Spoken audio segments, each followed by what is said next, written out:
So I'm going to start with a quick story. A few weeks ago, I was working at my job at Jimmy John's.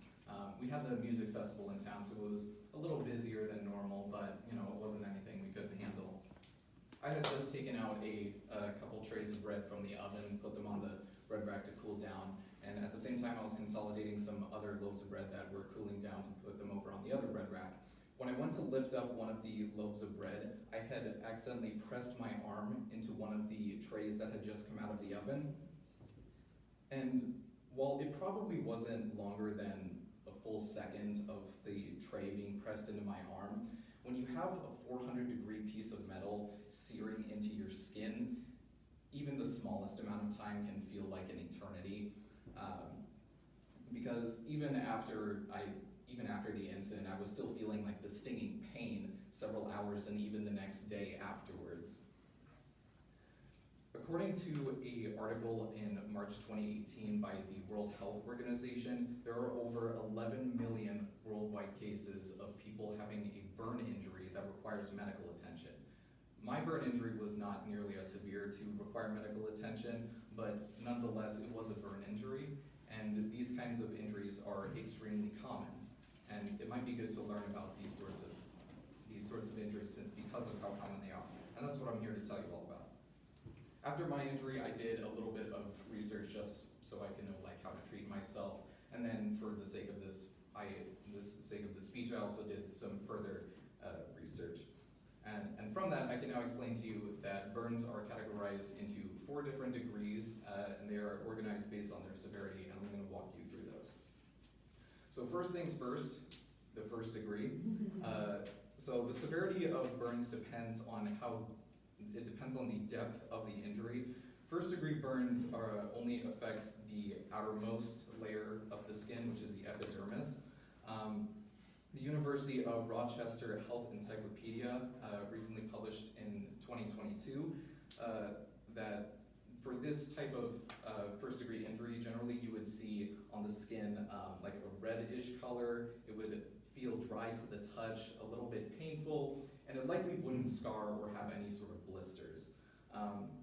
These are the kinds of injuries that you would see from maybe a mild sunburn, rug burns, or other friction burns, and the injury that I had would also be a first degree injury. Treatments for these can usually be done at home. There's really not a need to see a medical professional. You can just take antibiotic ointments, use a cold compress, aloe vera, etc. So after the first degree comes the second degree, and that is categorized based on the fact that it penetrates into the next layer of the skin, which is the dermis. At this point, this is when you are going to probably start seeing blisters, and these injuries are likely going to scar. Sometimes with second degree injuries, you will need to see a medical professional, but that usually depends on the depth, size, and the area affected by the burn. So based on the depth, a shallower second degree burn is going to be more painful, but it's probably not going to require surgery, whereas deeper burns are probably going to feel more numb and will likely need surgery. Again, for the size of the burn, if someone's entire torso has just a giant blister on it, they should probably see a medical professional just to make sure everything's okay. And then also just where on the body you were injured, especially in the face, hands, feet, and the genital area.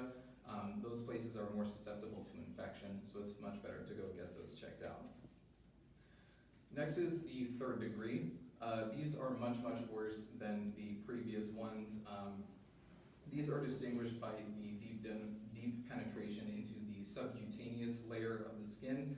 And these types of burns generally, though it is more damaging to the skin, they generally feel less painful because in this case the nerves are actually getting destroyed. So when you don't have any nerves to actually send pain signals, it just feels numb instead. According to the 2020 journal entry by the National Library of Medicine, treatment for these sorts of burns would usually involve surgery, isolation to prevent any sort of further infection, and skin grafts on any larger areas. And the final and most severe is the fourth degree. This is the most damaging of all of the burns. For this injury, you would see like a complete destruction of the skin. This would be down to the muscle, bone, and even potentially exposed bones. Medical attention for these types of burns is extremely important because they are very, very highly likely to become infected, and oftentimes burns of these severity will result in amputation in places where possible. So as I've just gone over, burns are categorized based on how severe they are. First is the least severe, and they progressively get more and more severe with higher levels of degrees. My injury actually ended up healing pretty well. You probably can't even see it unless you're sitting up close in the front row, but it's right there.